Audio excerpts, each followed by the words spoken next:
안녕하세요. 이 채널에 올라오는 다양한 사연 들으며 함께 욕도 하고 맞장구도 쳐가며 재미있게 듣고 있는 애독자 1인입니다. 사연들 듣다 보면 내가 의도한 일도 아닌데 살다 보면 속 뒤집힐 일들이 참 많아요. 저도 평생 누구한테 아쉬운 소리 한 번 안 하고 생긴 대로 살다가 시집가서 처음으로 겪는 황당한 일들에 어처구니가 없었던 적이 있어요. 이게 정말 제가 잘못해서 일어난 일인 건지 제 얘기 한번 들어보시겠어요? 저는 평범한 30대 직장인입니다. 저희 남편도 저랑 집안 환경이나 조건이나 딱히 둘 중 누가 더 처지거나 더 낫거나 할 만한 게 없이 고만고만하게 비슷한 직장인이에요. 그래서 이렇게 비슷한 사람이랑 살면 살면서 큰 사건 겪을 일 없이 평탄하게 살겠거니 생각했어요. 저희 집은 양친 다 생존해 계시고 남동생이 하나 있고 남편은 몇 년 전에 아버지가 돌아가셔서 어머니 혼자 되셨고 위로는 형이 한 분 계시고 아래로 여동생이 있어요.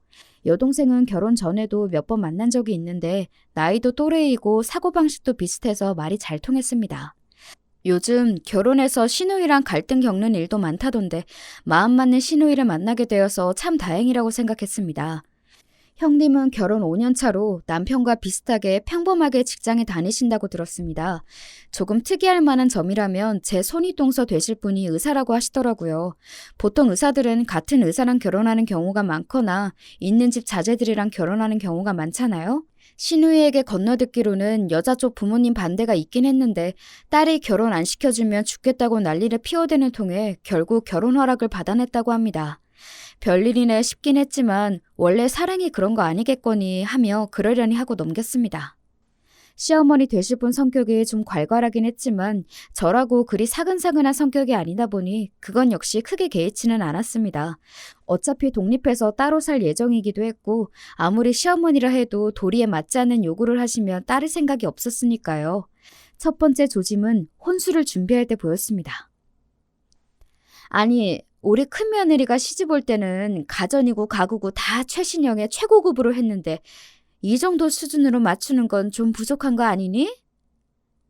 어머머, 형님은 의사시잖아요? 저랑은 벌이가 다를 텐데 당연히 사는 수준도 다를 수밖에 없죠. 저도 남편이 의사면 이것보다 더 좋은 혼수했을걸요? 일부러 눈치 없는 세대 흉내를 내는 저를 쳐다보는 시어머니 눈길이 곱지 않았지만 뭐 한 푼 보태주시지도 않을 거 결혼 시작도 전에 타박부터 하는 시어머니 비위를 굳이 맞추고 싶은 생각은 없었습니다. 저는 그날 퇴근하고 만난 남편에게 분명하게 못을 박았죠. 전에 상견례 때도 느끼긴 했는데 어머니께서 의사 큰며느리랑 나랑 자꾸 비교하면서 살짝 긁으셔. 나 무슨 재벌집에 시집 가는 거야? 비슷한 사람이랑 결혼하면서 자꾸 이런 타박을 왜 하시는지 모르겠네. 미안해. 자기 기분 많이 나빴지? 엄마가 워낙 옛날 분이라 그러셔. 나도 옆에서 자꾸 그러시지 말라고 말씀드릴 테니까 자기도 조금만 참아줘. 응? 위로는 형에 아래로는 여동생에 중간에 끼어 자란 남편은 영 소심한 면이 있는 사람이었습니다. 근본은 선한 사람이었지만 불만이 있어도 그걸 강하게 표현하는 건 힘들어하는 편이었어요. 그런 면이 연애하면서도 좀 답답할 때는 있었지만 제 의견은 잘 받아주는 편이어서 그동안은 좋게 넘겨왔습니다. 하지만 결혼해서 부인과 어머니 사이에 갈등이 생길 때에는 중간에서 남편의 조율이 큰 역할을 한다고 들었는데 소심한 남편이 영 미덥지 않게 느껴졌습니다. 참을 만한 정도면 모르겠지만 난 선 넘으면 자기 가족이라고 안 참아. 내 성격 알지? 중간에서 새우등 터지기 싫으면 자기 정신 단단히 차리고 잘해. 미리 마음 단단히 먹으라고 불어 겁을 단단히 주었습니다. 남편은 연신 알았다고 대답은 했지만 사실 저도 단박에 남편의 행동이 바뀌리라 기대한 건 아니긴 했습니다. 결혼식이 끝난 후 신혼여행에서 돌아오자 새신랑과 새신부를 맞이하겠다고 온 시댁 가족들이 어머님 댁에 모였습니다. 저희는 신혼여행지에서 바리바리 사온 기념품들을 모두에게 골고루 나눠주었습니다. 다들 고맙다는 인사와 함께 덕담 한마디씩 주고받고 있는데 시어머니 표정이 영 탐탁지 않더군요. 이렇게 자잘한 것들 말고 선물 하나를 해도 제대로 된 거, 좋은 걸 해야 남한테 우세스러워 보이지 않는 거다. 큰애는 이런 얘기 굳이 하지 않아도 알아서 잘해왔는데 앞으로 너도 우리 집 식구이니 네 큰 동서한테 배울 건 잘 배우더라. 제 집 식구가 되자마자 얻는 타박에 제 기분도 언짢아졌습니다. 결혼할 때 뭐 하나 도와주시는 것도 없이 저희끼리 다 해결한 마당에 들을 만한 소리는 더더욱 아니지 싶었어요. 제 표정이 대번에 안 좋아지자 제 눈치를 살핀 신우이가 한마디 했습니다. 아이 참 엄마는 선물한 사람 민망하게 괜히 마음에도 없는 소리 하신다. 그 먼 데서 이렇게나 식구들 생각해서 챙겨오는 게 쉬운 일인 줄 알아? 벌써부터 언니 시집살이 시킬 생각 마시고 예뻐만 해주세요. 어색해질 뻔한 분위기가 신우이의 너스레 덕에 겨우 풀렸습니다. 하지만 한번 빈정이 상해버린 마음은 쉬이 풀리지 않더군요. 말 한마디로 천냥 빛을 갚는다더니 저희 어머니는 말 한마디로 사채까지 쓸 사람이었습니다. 본인이 제 기분을 상하게 하실수록 본인 아들이 쥐잡힐 듯 잡힐 것이라는 걸 아시는지 모르시는지 그날 신혼집으로 돌아가는 길에 남편에게 쏘아붙였습니다. 전에 내가 얘기했을 때 당신 어머니께 말씀 잘 들어보겠다고 하지 않았어? 당신이 듣기로는 오늘 어머님이 나한테 하신 말씀 정도는 좀 참아볼 만하다 싶어? 기어이 중간에서 새우등이 터진 남편은 땀을 뻘뻘 흘렸습니다. 참 내가 그러시지 말래도 나이 드신 분이라 그런가 말씀드려도 고치기가 힘드신가 봐. 고칠 생각은 있으시고? 이제 막 시집 왔는데 이 정도인데 날이 갈수록 심해지면 더 심해졌지 나아질 것 같지가 않아 내가 보기엔. 나 결혼 전부터 분명히 말했다. 선 넘으시면 나도 진짜 안 참을 거야. 그러자 남편이 한숨을 푹 내쉬었습니다. 그러면서 짐짓 우울한 목소리로 말했어요. 사실 어머니가 원래 편애가 좀 심하셔.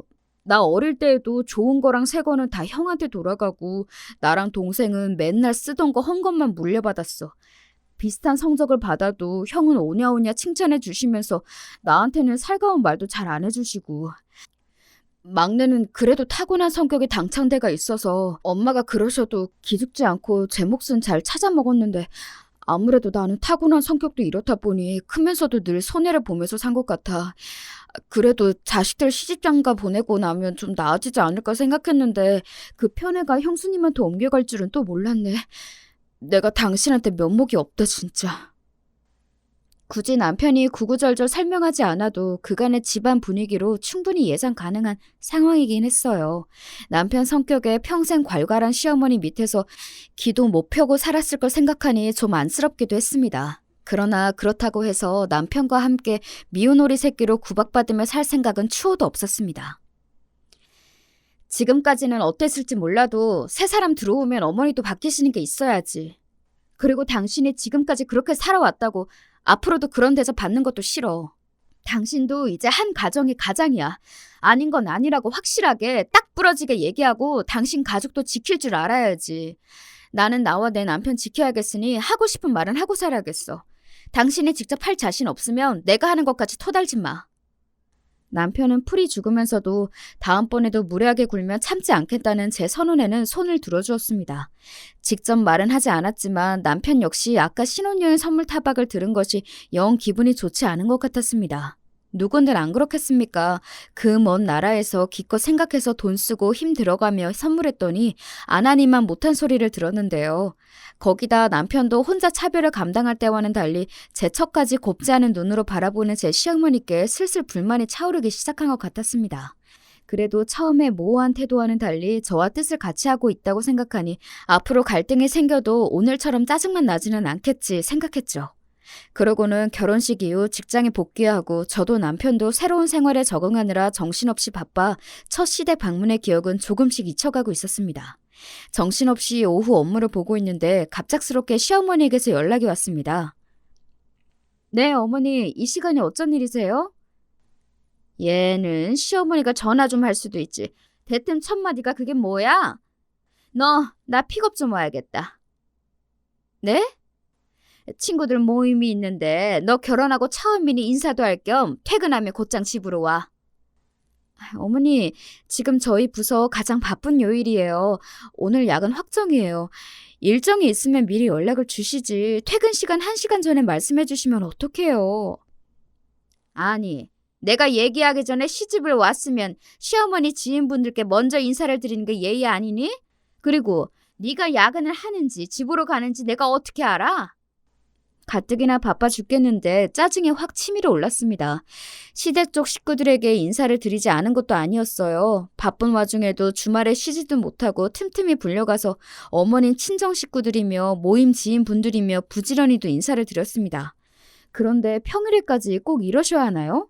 저는 끓어오르는 화를 누르며 답했습니다.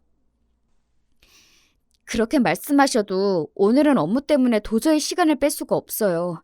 형님은 개원이라 6시면 바로 퇴근하시니까 오늘은 형님하고 같이 갔다 오시고 저랑은 다음에 같이 가세요, 어머니. 아니, 그냥 직장인인 너하고 바쁜 의사 선생님이 큰애하고 같아? 순간 인내심이 뚝 끊기는 것 같았습니다. 아니, 형님이 의사면 의사지. 의사인 형님 시간은 금이고 직장인인 제 시간은 똥입니까? 더 대꾸하고 싶지도 않아 지금 바로 회의 들어가야 해서 끊습니다. 딱딱하게 말하고는 전화를 끊어버렸습니다. 친정에서 자라면서는 단 한 번도 부모님께 남동생과 차별받은 적이 없었던 제 입장에서는 남이 저를 이렇게 함부로 대한 역사가 없었습니다. 그래서 이건 열이 받다 못해 다소 기이하게 느껴질 정도였죠. 같은 동시간대 대한민국에서 살고 있는 사람끼리 이렇게나 다를 수가 있다니 어머님을 내 이해의 범주에 넣어서는 안 되겠구나 싶었죠. 야근하고 들어갔더니 전화로 남편이 한 소리를 들었는지 말을 전하더군요. 자기가 엄마한테 쌓인 게 많은 건 아는데 그래도 어른이 말씀하시는 중인데 전화를 끊어버리는 건 좀 그랬어. 뭐라고? 토시 하나 빼놓지 말고 어머니 말씀하신 그대로 얘기해. 제 매서운 기세에 남편이 우물거리며 말했습니다. 친구들에게 새 며느리 소개를 시키려고 좀 데리러 오라고 했더니 바쁘다고 있는 대로 유세를 부리며 끊더랍니다. 당신 진짜 바보야? 아니면 당신한테 진짜로 내가 그거밖에 안 되는 사람이야? 아무렴 내가 좋게 소개시켜준다는데 유세 떨며 전화 끊었겠어. 퇴근 시간 직전에 갑자기 전화해서는 일이 바빠서 퇴근도 못한다는데 예의 없는 취급하면서 의사 며느리랑 비교하면서 셔틀 취급하는데 그냥 참아? 그딴 소리밖에 못할 거면 앞으로 나한테 어머니 말씀 전하지 마. 문을 쾅 닫고 혼자 들어와 버렸습니다. 부하가 치밀어서 견딜 수가 없었습니다. 제가 도대체 왜 이런 취급을 받아야 합니까? 처음으로 남편과 결혼한 걸 후회했습니다. 결혼하기 전에 어머니가 저런 분이신 줄 알았으면 너랑은 절대 결혼 안 했으리라 씩씩대고 있으니 곧 제 눈치를 보며 남편이 방 안으로 들어왔습니다. 미안해 여보, 내가 잘못했어. 어머니 그러시는 게 하루 이틀도 아니고 어머니 말씀만 듣고 당신한테 그렇게 얘기하면 안 되는 거였는데 당신이 정말 그랬을 거라고 생각해서 그렇게 말한 게 아니고 어머니한테 얘기를 들었으니 당신 얘기도 들어보려고 한 말이었는데 내가 말을 잘못했어. 어머니가 야근한다고 하는데 그렇게까지 하실 줄은 정말 몰랐어. 이게 다 내 잘못이야. 내가 평소에 부당한 게 있어도 아무 말도 안 하니 당신한테까지 그러시는 거겠지. 이제 진짜로 당신이 하는 일에 토 안 달게. 어머니가 말도 안 되는 소리 또 하시면 당신도 참지 말고 당신 하고 싶은 대로 다 해. 아직 분은 다 풀리지 않았지만 자기 나름대로 제 화를 풀어주려고 애쓰는 남편을 보면서 조금 화를 누그러뜨렸습니다. 그러면서 도대체 내가 어쩌다가 이런 피곤한 상황에 놓이게 되었나 한숨이 나왔습니다. 평생 하고 싶은 말을 참아가며 살아본 적이 없었던 저로서는 요즘에 이러한 상황들이 참 답답했습니다. 그래서 남편에게 다시 한번 단단히 다짐을 받아냈죠. 나 저번에 한 말 그냥 한 거 아니야. 아무리 당신 며느리라도 서로 지켜야 할 예의라는 게 있는 거야. 그리고 난 나에게 최소한의 예의도 지키지 않는 사람한테까지 예의 지킬 정도로 착한 사람도 아니고 당신 어머니라서 참아주는 건 딱 오늘까지야. 앞으로 나 막 나간다고 딴소리 하지 말고 자신 없으면 지금 얘기해. 아니야, 나도 그냥 한 소리 아니야. 나한테 그러시는 것까지는 이게 내 팔자지 싶어 참았는데 아들이 결혼을 했는데 당신한테까지 이런 식으로 구는 건 나도 당신 보기 창피해서 안 되겠어. 앞으로 또 이렇게 말도 안 되는 요구하시면 당신 참지 말고 할 말 다 해. 어머니 연락 안 받아도 나도 뭐라고 안 할게. 남편에게 단단히 다짐을 받아내고는 그래, 이제 나도 더는 안 참는다. 마음 먹고 기회가 찾아오기만을 벼르고 벌렸습니다. 그리고 예상했던 것처럼 그 기회는 멀지 않은 날에 다시 찾아왔죠.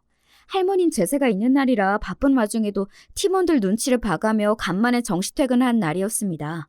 퇴근 후 곧장 어머님 댁으로 갔는데도 7시 가까이 됐더라고요. 그런데 저 말고 아무도 온 사람이 없었습니다. 어머님, 형님은요? 너 왔으면 됐지. 네 형님은 또 왜 찾아? 어머님, 그건 아니죠. 이 집 며느리가 저 하나인가요? 이 집 아들들이며 딸이며 하나도 없고 저도 오늘 회사에서 있는 눈치 없는 눈치 다 봐가며 겨우 정시퇴근해서 곧장 어머님 댁으로 온 거예요. 애들이야 퇴근하면 어른이 알아서 오겠지. 너는 결혼하고 처음 맞는 시댁 제사인데 뭐가 그렇게 불만이 많아? 올 때 되면 안 올까? 형님 병원은 어머님 댁에서 걸어서 10분 거리에 있었습니다. 6시면 진료가 끝나니 거기서 굴러서 왔다 하더라도 저보다 먼저 도착해야 정상인데 코빼기도 보이지 않는 형님도 덩달아 얄밉게 느껴졌습니다. 될 대로 되라 저는 소파에 푹 퍼질러 앉았습니다. 아니, 왔으면 얼른 시작할 일이지. 할 일이 얼마나 많은데 그러고 앉았어? 저 오늘 회사에서도 화장실 갈 시간도 없이 일하다가 곧장 일이 온 거예요. 일할 사람 다 오면 그때 움직일 테니 좀 두세요.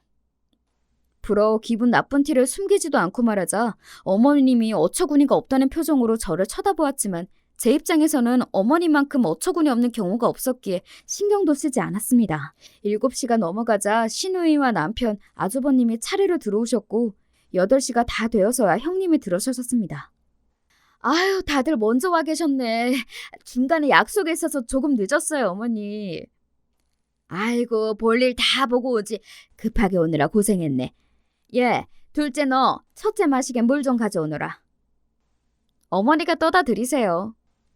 온 집안 분위기가 순식간에 경직되는 게 느껴졌습니다. 제가 화가 나도 단단히 났다는 게 모두에게 전해졌을 테니까요. 그간 어머니께서 제가 하신 짓이 있으니 마냥 저만 미친 인간이 된 게 아니라는 점이 다행이었을까요? 얼굴에 시뻘개진 어머님이 말문이 막혀 서 있으니 중간에서 뭔가 단단히 탈이 났음을 직감한 시누이가 끼어들었지만 제가 바로 막아버렸습니다. 아, 큰올케 내가 물 갖다 드릴게. 아니요, 아가씨. 어머님이 가져다 주실 거예요. 어머님, 그러실 수 있죠? 그렇게 귀하디 귀한 의사 며느리인데 어머님께서 물 한 잔 못 갖다 드리겠어요? 이제 온 집안 식구가 제 눈치를 보기 시작했습니다. 눈치 없이 얄밉게 굴던 큰 동성까지 제 눈치를 슬슬 보았죠. 아이고, 언니가 화가 나도 단단히 났나 보네. 엄마, 도대체 또 언니한테 어떻게 했길래 언니가 이렇게까지 화가 났어? 아니, 화를 내도 내가 내야지. 왜 지가 화가 나? 며느리가 혼자 먼저 일 좀 할 수 있는 거지. 뭘 그런 걸로 저렇게 유난이야, 유난히. 자기 형님 의사라 바쁜 거 뻔히 알면서 꼭 저렇게 마음에 안 드는 티를 내야겠어? 어머니도 좀 그만하세요. 어머니가 자꾸 그러시면 중간에서 저랑 이 사람이 얼마나 난처한 줄 아세요? 새 사람 들어온 지 얼마나 됐다고 벌써 이렇게 마음 상하게 만드십니까? 그간 어머니가 너무하셨어요. 정말 제 편을 들어주시려는 건지 제게 불똥이 튈까 걱정이 돼서 선수치는 건지는 몰라도 아주버님께서도 제법 크게 역정을 내셨습니다. 형님도 한마디 거두셨어요. 그래요, 어머님. 동서가 그간 얼마나 서운한 게 많았으면 그랬겠어요. 오늘은 제가 말도 없이 늦어서 실수한 게 맞아요. 내가 미안해, 동서. 손윗사람이 내가 더 잘했어야 하는데 그만 눈치 없이 굴어버렸네. 다음에는 무슨 일이 있으면 꼭 먼저 연락하고 웬만하면 제 시간에 올게. 그만 마음 풀어. 남편은 제가 민망해 고개도 제대로 들지 못하고 있었습니다. 저는 더는 그 자리에 있고 싶지가 않았어요. 어머님과 남편을 제외한 모두가 만류했지만 저는 자리를 털고 일어섰습니다. 제가 이런 기분 상태로 지금 여기 있는 건 오늘 제사 지낼 할머님께도 예의가 아닌 것 같아요. 오늘은 이만 돌아가 보겠습니다. 그 길로 뒤도 돌아보지 않고 집으로 돌아와 버렸습니다. 남편은 따라 나오지 않더군요. 너도 결국 어머님 아들이구나 배신감이 느껴졌지만 그저 모든 게 다 귀찮았습니다. 그렇게 침대에 2시간쯤 누워있었을까 시누이에게서 전화가 왔습니다. 언니, 저 지금 언니 집 근처인데 우리 차 한잔 할까요? 시간이 늦어 시누이를 집으로 불렀습니다. 시누이에게 차 한 잔을 내어주고 제가 물었습니다. 아가씨, 제사는 잘 지냈어요? 제가 괜히 집안 분위기를 무겁게 만들었네요. 아니에요. 잘했어요, 언니. 우리 엄마지만 내가 한 번은 당할 줄 알았어. 중간에서 곤란한 입장이었을 텐데도 제 편을 들어주는 시누이가 고마웠습니다. 고마워요, 아가씨. 아가씨가 남편보다 낫네. 그 말에 잠시 멈칫하던 시누이가 말했습니다. 언니, 우리 제사 못 지냈어요. 언니 나가고 나서 오빠가 한바탕 뒤집었거든.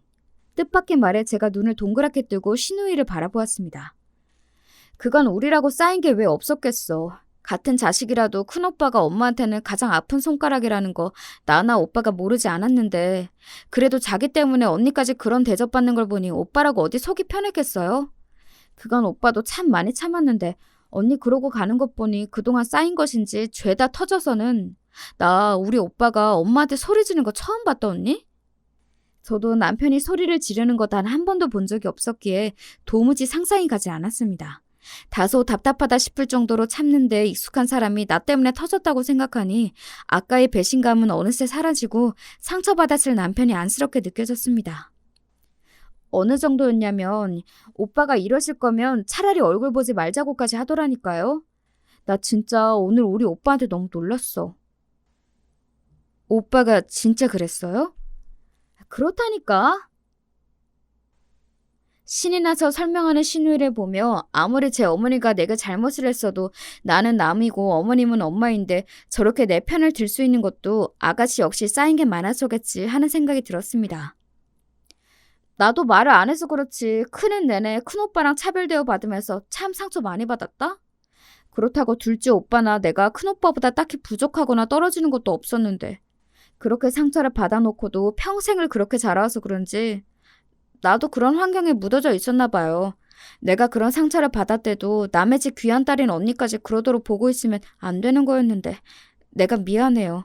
언니, 앞으로 내가 더 많이 신경 쓸게요. 진심 어린 사과를 전하는 신우에게 마음을 위로받는 기분이었어요. 사실 사과를 해야 할 사람은 따로 있었지만 내 기분을 이해하고 공감해주는 한 사람이 있다는 게 많이 위안이 됐습니다. 그렇게 신우이가 돌아가고 새벽이 다 되어서야 남편이 집으로 돌아왔어요. 지금까지 어디 있다가 이제 들어와? 남편은 술을 한 잔 한 것 같았습니다. 평소에 잘 마시지도 않는 술을 마신 건 역시 속상해서였겠죠.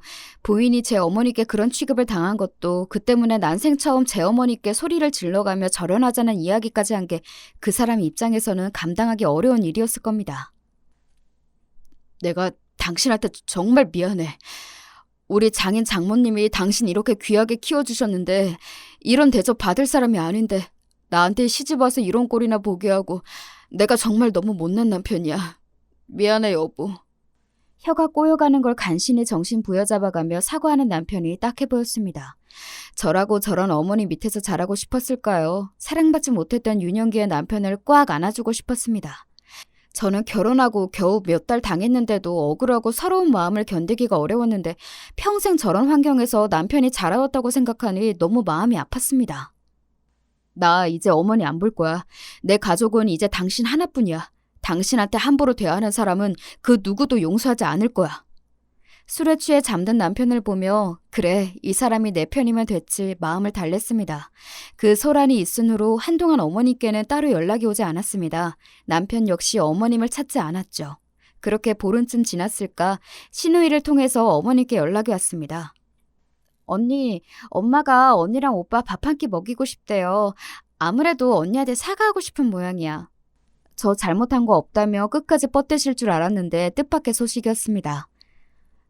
정말 안 갈 거야? 안 간대도. 소식을 들었는데도 남편은 고집을 피웠습니다. 예전 같으면 상상도 못할 일이었어요. 저는 비록 어머님이 잘못하시긴 했어도 모자 사이를 갈라놓은 게 아닌가 마음이 쓰이지 않을 수가 없었습니다. 끝까지 잘못을 인정하지 않는다면 모르겠지만 그래도 사과하겠다는 뜻을 보였잖아요. 그래서 슬그머니 남편을 찔러보았습니다. 안 간대도 그러네. 여전히 고집을 피우는 남편에게 말했습니다. 사과를 안 하려고 하셨으면 나도 이런 소리 안 했을 거야. 그런데 사과하시겠다잖아. 사실 나도 나인데 나는 당신의 어머님한테 꼭 사과를 받았으면 좋겠어. 그간 평생 당신한테 잘못하셨잖아. 사과 받고 나서 어머님을 계속 보든 지금처럼 안 보든 그것까진 뭐라고 하지 않을게. 그래도 난 당신이 한 번은 사과를 받아야 당신 그간 받았던 서름이 좀 풀릴 것 같아. 내가 내 엄마를 모르겠어? 평생을 저렇게 사신 양반이야. 지금이야 생전 안 그러던 내가 그렇게 세게 나오니까 당황해서 저러시는 거겠지. 지금 굽히고 들어가면 또 금방 똑같아질 거야. 그렇게 되면 괜히 당신만 더 고생이야. 그건 그때 되어봐야 알지. 그리고 정말 당신 말처럼 똑같이 예전처럼 그러시면 그때 가서 안 봐도 되는 거잖아. 이대로 당신이랑 어머니 사이가 영영 틀어지면 나도 영 개운치 않을 것 같아서 그래. 남편은 여전히 마뜩지 않은 기색이었지만 제가 일주일을 설득한 끝에 어머님의 초대를 받아들이기로 했습니다. 거의 한 달 만에 보는 작은 아들 내외와 어머님 사이는 어색하게 짝이 없었죠. 중간에서 시누이가 분위기를 풀어보려고 무진 애를 썼습니다. 엄마, 오빠도 아직 마음 안 풀렸는데 언니가 어머니 보러 오자고 설득해서 온 거래. 언니가 정말 큰 사람이야. 엄마는 이런 며느리 얻은 걸 감사해야 해. 시어머니의 표정이 떨떠름하긴 했지만 사과를 하려고 불렀다는 말이 거짓은 아니었는지 어머님이 어색하게 입을 여셨습니다. 내가 행동거지를 좀 조심했어야 하는데 그렇지를 못해 너희들 속을 많이 상하게 미안하다. 아는 거 없는 늙으니까 뭘 몰라서 그랬겠거니 하고 이번만 한번 넘어가다오. 사과치곤 두루뭉실하고 담백했지만 남편 입장에서는 평생 처음 받는 어머니의 사과일 테니 그 정도로 만족하고 넘어가기로 했습니다. 남편의 표정 역시 여전히 굳어 있었지만 그래도 평생 저 잘못한 거 없다며 떵떵거리며 살아온 제 어머니의 사과에 조금은 표정이 풀어진 것도 같았습니다. 그렇게 다소 어설프기는 하지만 어찌저찌 일이 풀리고 예전만큼은 아니지만 간간히 어머님과 서로 안부 전화 정도는 주고받았습니다. 예, 요새 네 남편은 어찌 지내니?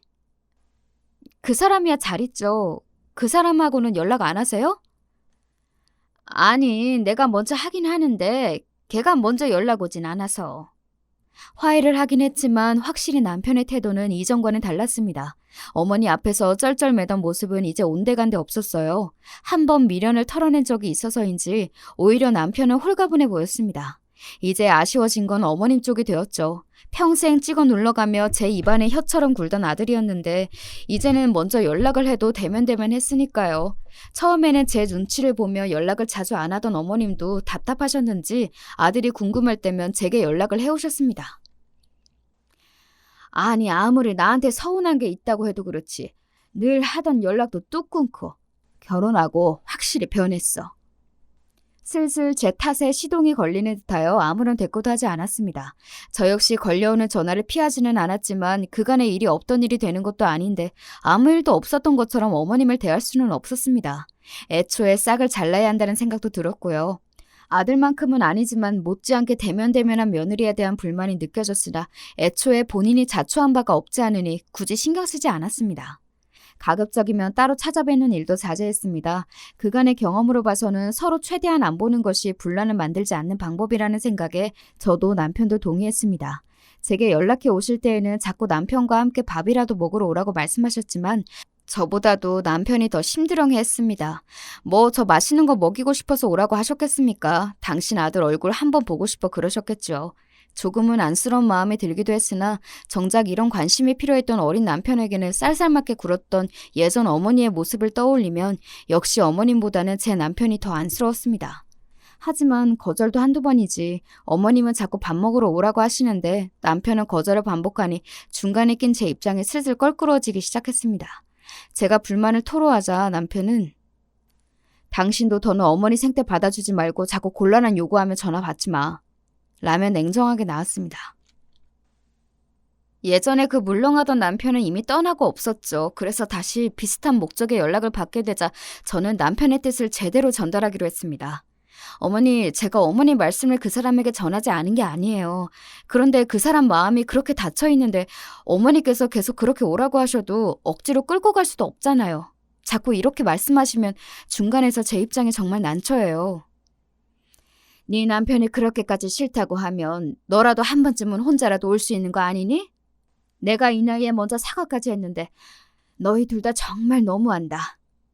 수화기 너머로 울먹이는 어머님의 목소리가 들렸습니다. 이 상황이 정말 피곤하게 느껴졌지만 그래 한 번은 다녀오지 뭐 생각하며 주말에 혼자서라도 한 번 찾아뵙겠다 말씀드렸습니다. 뭐하러 부러 피곤한 일을 만들어. 남편의 반응은 부정적이기 짝이 없었지만 약속은 약속이니 어쩔 수 없었습니다. 그리고 계속해서 저런 식으로 연락이 오는데 한 번도 가보지 않은 것도 마음에 걸렸어요. 당신 없이 혼자 다녀오마 말하자 남편이 맞듣지 않다는 투로 말했습니다.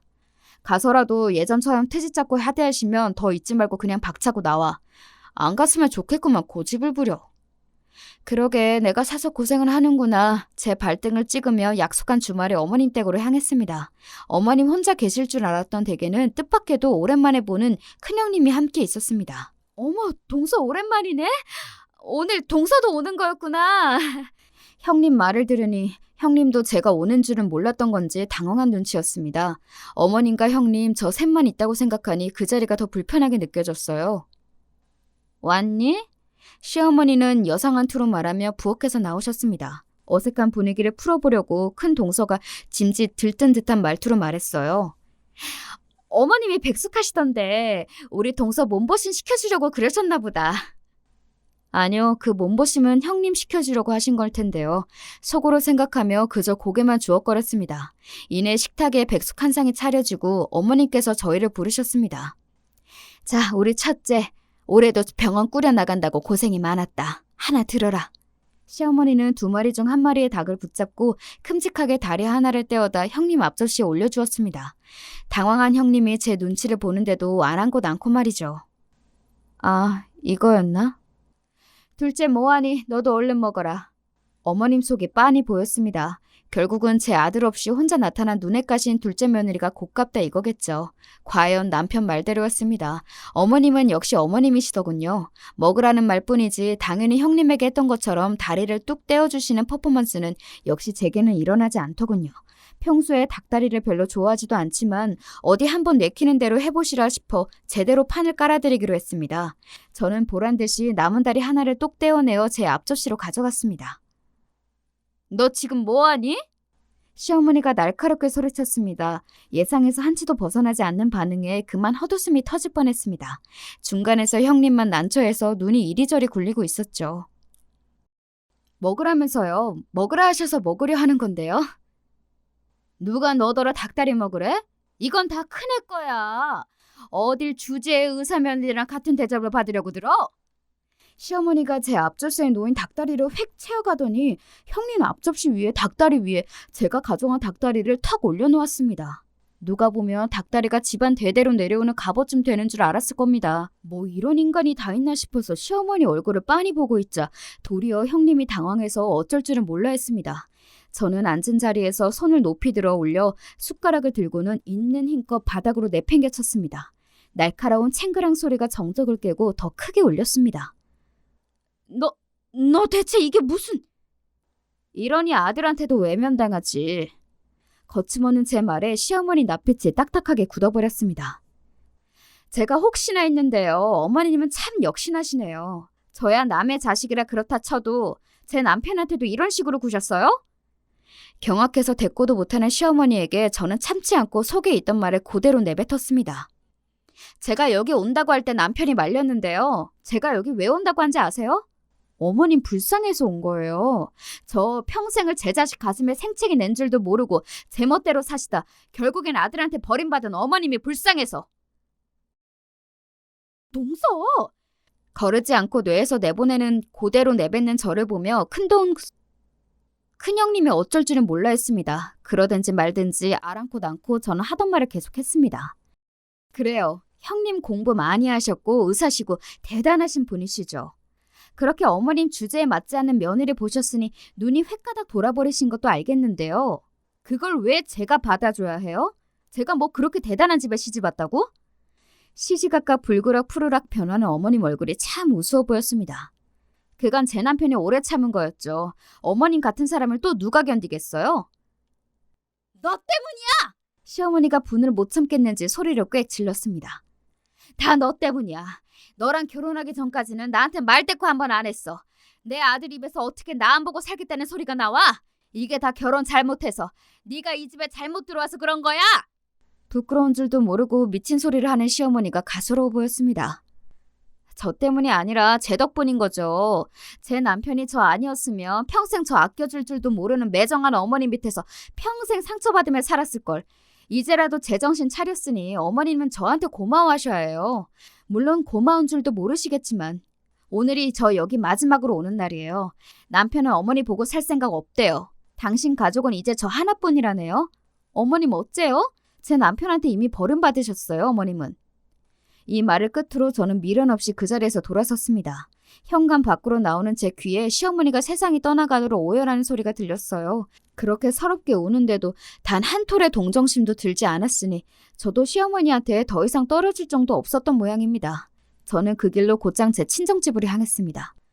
엄마, 나 백숙해줘. 갑자기 나타난 저는 그게 웬 뚱딴지 같은 소리야? 친정엄마는 황당해하면서도 좀처럼 이거 해달라 저거 해달라 하는 성격이 아닌 제게서 받은 간만의 주문에 어쩐지 조금 신나 보이셨습니다. 얘가 왜 평소에 안 하던 소리를 해? 하시면서도 예고 없이 찾아온 딸이 반가우셨는지 결혼 전처럼 함께 손을 잡고 장을 보는 내내 기분이 좋아 보이셨어요. 되도 않는 남의 엄마한테 에너지 쏟지 말고 내 엄마한테나 잘할 걸 속으로 생각하며 괜히 엄마한테 투정을 부렸습니다. 엄마, 나 백숙 4마리 해줘, 4마리. 그걸 누가 다 먹는다고?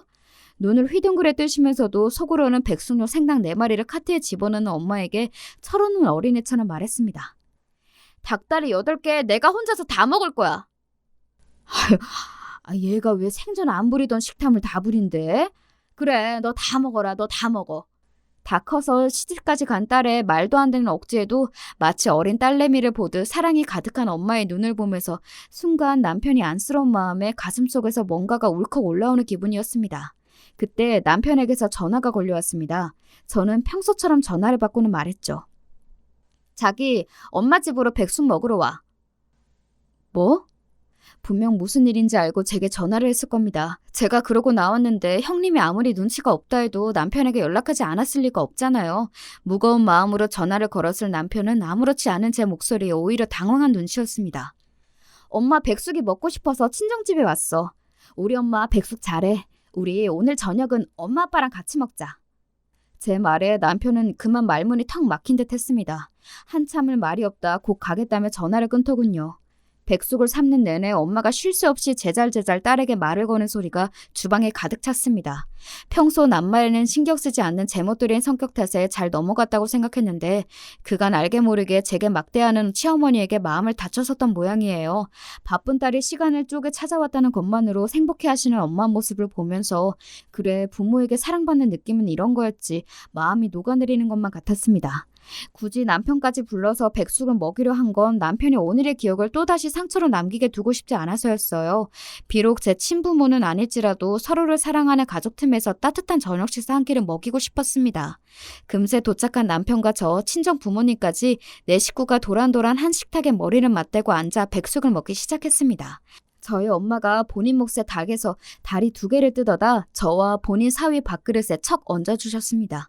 그러자 저희 아빠가 본인 몫의 닭에서 다리를 하나 뜯어 엄마 밥그릇에 얹어주셨어요.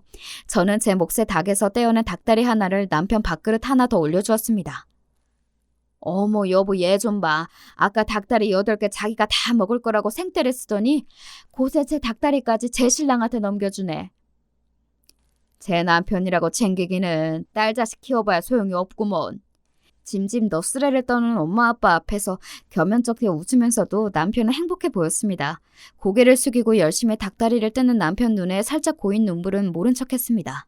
부디 남편이 오늘 이 자리를 오랫동안 기억해 주길 바랐습니다. 그 이후로 시어머니와는 완전히 절연했습니다. 마지막에 가슴에 무언가 더 맺힐 것도 없이 하고 싶은 말을 죄다 퍼부어주고 온 탓인지 미련도 아쉬움도 일절 남는 것이 없었습니다. 어설프게 남아있던 동정심까지 사라지고 나니 오히려 홀가분했습니다. 남편이 이런 마음으로 시어머니를 찾지 않았던 걸까 싶었습니다. 소식을 들은 시누이는 예상했던 대로 온전하게 저희 편이 되어주었습니다. 시어머니의 행태에 질릴 대로 질린 시누이가 더는 적당히 제 어머니의 비위를 맞춰주지 않고 맞받아치자 그 둘 사이에서도 큰 싸움이 있었다고 합니다. 시누이 역시 오빠처럼 더 이상 어머니에게 지고 들어가지 않기로 결심한 모양이었습니다. 그간 시어머니의 감정 쓰레기통 노릇을 지긋지긋해했던 시누이도 더는 시어머니 연락을 받지 않고 있었어요. 내 엄마인데도 일이 징글징글한데 언니한테도 오죽했겠어요. 시누이는 길게 말하지도 않고 저 한마디로 상황을 깔끔하게 정리하더군요. 시어머니와는 틀어지더라도 시누이와의 관계는 유지하고 싶었던 제 입장에서는 고마운 일이었습니다. 시누이와는 지금도 남편의 동생이자 마음 잘 통하는 친구로 잘 지내고 있습니다. 아주버님과 형님과는 대면대면하긴 하지만 그렇다고 나쁠 것도 없는 관계로 지내고 있습니다. 시어머니와의 볼장 다 보인 마지막 모습을 형님이 고스란히 다 지켜보았으니 사실 제게 정이 떨어진다 해도 딱히 할 말이 없었는데 본인이 사랑을 받는 입장임에도 불구하고 차별받는 제 입장을 이해해준 모양이었습니다. 남편과 시누이, 제가 받을 사랑까지 모두 독차지한 두 분이지만 뭐 그게 또 두 분 잘못은 아니니까요. 게다가 저희 중 그 누구도 그 사랑을 원하지 않으니 더 이상 두 분께 딱히 유감할 것도 없었습니다. 남편은 그 이후 저보다 더 뻔질나게 저의 친정집 문턱을 드나들고 있습니다. 처음엔 어색해하더니 이젠 제가 야근하는 날이면 아예 퇴근을 저희 친정집으로 합니다.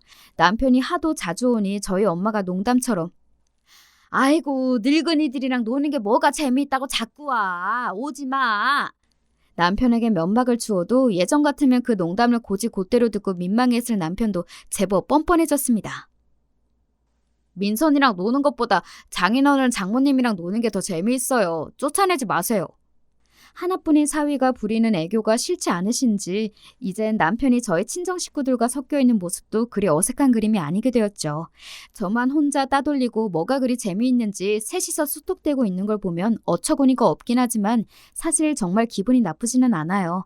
처음에는 그간 제 아내가 제 어머니에게 받은 구박과 서름 때문에 미안한 마음에 더 저희 친정 부모님께 잘하는구나 싶었는데 지금 와서 생각해보면 정작 제 어머님에게서는 제대로 받지 못한 애정을 결혼하고 나서야 제 부모님께 받게 된 것이 남편도 썩 마음에 들었던 것이 아니었을까 하는 생각이 들기도 합니다. 저도 이제는 예전에 주눅든 모습이 많이 사라지고 제 엄마 아빠에게도 자연스럽게 대하는 남편의 모습을 보며 이제는 예전에 상처가 많이 치유된 것 같아 따뜻한 기분이 들곤 해요.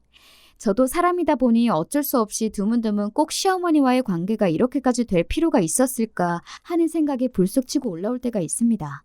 하지만 제가 수백 번 수천 번 이런 마음을 먹어봐야 상대방의 시어머니가 여전히 시어머니인 이상 별 의미 없는 가정이겠죠. 물론 제 거침없는 성질머리가 갈등의 불씨를 더 빠르게 당겼다고는 생각하지만 다시 생각해봐도 제가 더 참았다고 해서 결과가 달라지지는 않았을 것 같아요. 그저 제가 속 끓이는 기간만 더 길어질 뿐이었겠죠. 그래서 가끔 그런 생각이 들더라도 그것이 후회로 이어지지는 않습니다. 그보다 저는 제 남편이 비로소 그간의 상처에서 벗어나 정서적으로 완전히 어머니에게서 독립한 것이 만족스러울 따름입니다. 누구도 다른 사람과 부딪히는 상황을 달가워하지는 않을 거예요. 어지간해서는 서로 맞춰가며 살고 싶어 하는 게 당연하고 또 남들과 갈등을 빚는다는 건 정서적으로도 참 필요한 일이니까요. 하지만 타인의 마음이 제 마음 같을 수는 없는 노릇이니 살면서 언제든 이런 갈등을 다시 겪을 수도 있겠죠. 그럼에도 불구하고 타인에게서 스스로를 지키고 제게 함부로 대할 수 없게 하려면 저부터가 저 스스로를 최우선으로 두고 스스로에게 당당해지는 것이 먼저인 것 같습니다. 여러분도 당장의 갈등이 두려울지라도 단지 갈등을 피하려는 이유만으로 남들이 여러분을 상처 입히는 것을 내버려 두고 스스로를 등한시하지는 않으셨으면 합니다. 그게 제가 결혼을 통해 배운 가장 중요한 것이거든요. 참지 않아야 할 순간에 참지 않은 것이 제게는 상황을 타파하는 데 도움이 되었습니다. 물론 이런 일을 겪지 않는 게 가장 좋겠지만 갈등의 순간이 온다면 한 번쯤 제 이야기를 떠올려 주셔도 좋을 것 같아요. 긴 얘기 들어주셔서 감사합니다.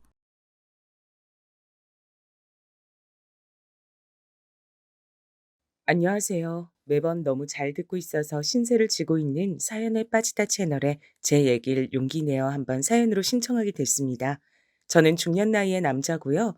아직 스스로를 청년이라고 지칭하고 싶지만 이젠 그럼 정말 양심 없단 소리를 들을 것 같은 나이가 됐네요. 세월 참 빠릅니다. 요새는 정말로 세상이 참 좋아졌다는 생각이 새삼 듭니다. 운전을 하면서 항상 유튜브를 들으니까요.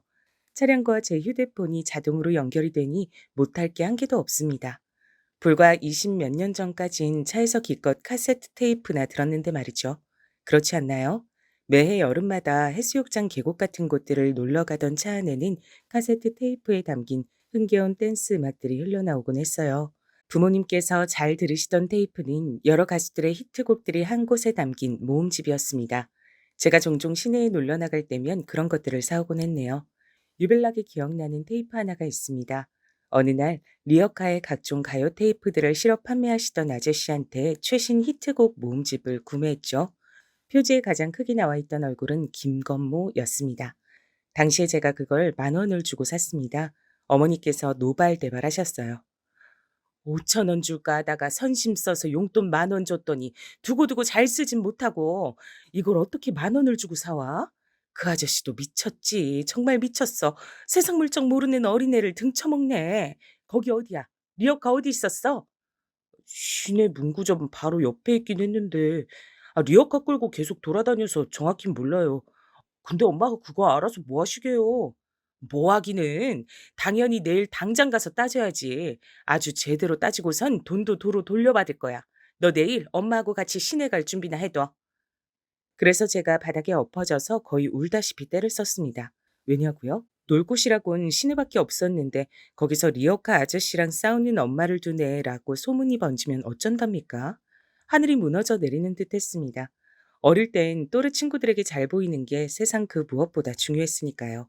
도대체 왜 거기까지 가서 따지냐고, 엄마는 김건모 좋아한다고 했으면서 왜 기껏 생각해서 사오니까 화를 내냐고, 꼴랑 10,000원 가지고 왜 이러냐고 저는 숨이 넘어가도록 고집을 피우며 막 따져댔습니다. 그러자 어머니께선 자식 이기는 부모 없다며 한숨을 쉬시는 것을 끝으로 그 테이프를 품으셨죠. 김건모의 노래가 담겨 있었던 최식 히트곡 모음집 테이프는 꽤 오래도록 저희 집 거실에서 그리고 아버지의 차 안에서 흘러나왔습니다. 어머니께선 아까워서라도 많이 들어야 한다고 하셨었죠. 그땐 제가 철이 없어서 몰랐는데 시간이 지나 보니까 알겠더라고요. 그 테이프에 10,000원이나 줬던 게 얼마나 황당한 일이었던지요. 그때와 비교할 수 없을 정도로 고물가 시대인 지금이라 할지라도 선뜻 그런 걸 10,000원이나 주고 사기에 망설여지니까 말입니다. 전 제가 눈탱이를 맞았던 줄도 모르고 그 테이프의 음악이 흘러나올 때마다 남몰래 뿌듯해했었습니다. 테이프를 너무 잘 샀다고 착각하면서 말입니다. 저희 가족이 마지막으로 걱정 근심 없이 즐겁게 보냈던 여름 휴가철에도 그 테이프가 아버지 차에선 흘러나왔습니다. 해수욕장을 향하는 동안 뒷좌석에선 전 친구들에게 빌려온 만화책을 받고 여동생은 인형 2개를 양손에 쥔 채 나름의 인형놀이를 했었어요. 하도 가지고 놀아서 손때가 묻자 어머니께서 자꾸만 세탁을 해주신 덕분에 겉면이 흐물흐물해진 인형들이었습니다. 모든 게 지나고 난 뒤에야 그런 것에서 가난했다는 사실을 깨닫고 절약 정신이 투철하셨던 부모님의 모습도 깨닫게 되네요. 그땐 고속도로가 왜 그렇게 어디든 막혔는지 모르겠어요. 가는 데만 하루 종일이었죠. 그래도 즐거웠습니다. 도중에 휴게소라도 들르면 날아갈 듯 했죠. 여동생과 투닥투닥거리며 서로 먹고 싶은 것을 내세웠습니다. 여러 개를 살 순 없었으니까요. 주로 동생과 합의를 보던 지점은 알감사였습니다. 감자 그까짓 거 집에서 그냥 해다가 설탕이나 솔솔 뿌려 먹으면 되는 걸 뭐하러 비싼 돈을 주고 사 먹어. 아버지께선 혀를 끌끌 차셨지만 그래도 여동생이 한 개를 이쑤시개로 콕 집어서 들으면 맛있게 잡수셨습니다. 저희 남매를 향해 뜨거우니까 조심해서 먹으라는 말씀도 늘 잊지 않으셨죠. 오래 걸려서 목적지로 가는 것 자체가 가족 여행이었던 그런 유년 시절의 추억과 행복이 있다는 것만으로도 나이가 든 지금은 무척 감사하게 여겨집니다. 그 시절 대부분의 부모님들께서 다 그러셨을 거예요. 피곤하고 힘들어도 자식들 위해서 남들 다 가는 나들이는 꼭 빠질 수 없었던 그 마음들 말입니다.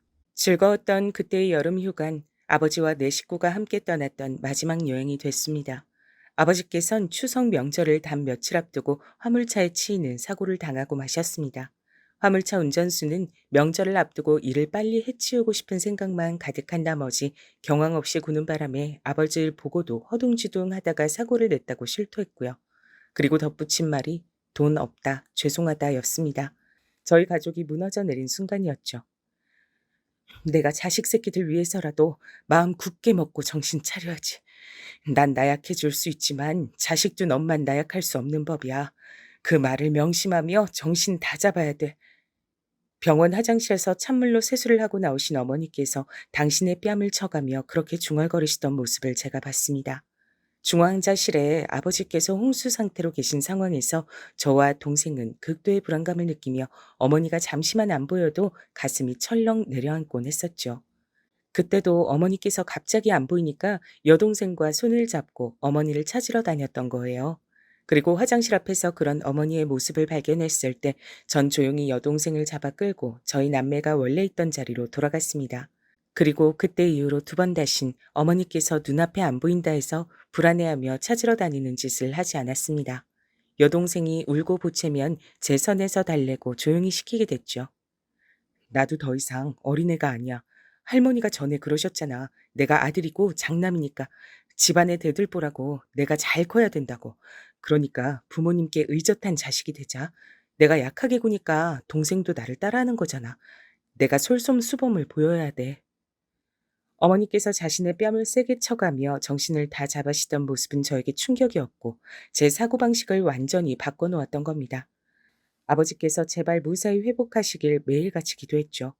여동생이 아버지를 위해 접기 시작한 종이학은 금세 개수를 엄청 늘려가기 시작했습니다. 어디서 자꾸 그렇게 접을 종이가 생기는 건가 했는데 여동생이 했던 말이 자기 학교 친구들이 색종이를 줘서 그걸로 접는 거라고 했었죠. 소원을 담은 종이학이라니. 그때가 순수한 낭만이 있던 시절이었다는 걸 저는 종이학이 상징한다고 생각합니다. 의료진과 대화를 나누는 어머니의 모습을 멀찍이서 몰래 살펴보곤 했었는데 그럴 때마다 엄마의 표정이 좋질 않았어요. 그래서 아버지께서 회복하시는 게 불가능일 거라는 것을 저는 알게 됐죠. 예학을 접는 여동생에겐 말하지 않았지만요. 시간이 지나며 저는 남몰래 마음의 준비를 하고 있었고 쌓여가는 병원비에 일가 친척들이 모두 갑갑한 가슴을 두드리며 안타까워했습니다. 애석하게도 당시 집집마다 여유가 있진 못했거든요. 저만 남몰래 마음의 준비를 하고 있다고 생각하던 어느 날 의료진이 공식적으로 마음의 준비를 해놓으시라 그랬습니다. 심장이 쿵 떨어졌고 제 옆엔 동생이 종이학을 가득 담은 상자를 떨어뜨렸습니다. 저희 남매가 엿듣고 있었단 사실을 어머니께선 그제야 아시고 깜짝 놀라 뒤를 돌아보셨어요. 왜 따라와서 듣고 있었냐는 책망을 하시진 못했습니다. 동생이 엉엉 울기 시작했기 때문에 그걸 달래느라 바빠지셨거든요. 전 아버지와의 이별을 준비하며 그간 추억을 곱씹었고 동시에 하늘을 원망했습니다. 단란하게 잘 살던 저희 가족에게 왜 이딴 시련을 주냐고, 왜 하필 우리 집이냐고 원망을 퍼부었죠. 그땐 정말 한 집안의 가장에게 병고가 닥치면 비극이다라는 말이 저절로 나오던 시절이었는데 든든한 아버지께서 한순간에 이렇게 되신 것이 너무나도 원망스러웠습니다.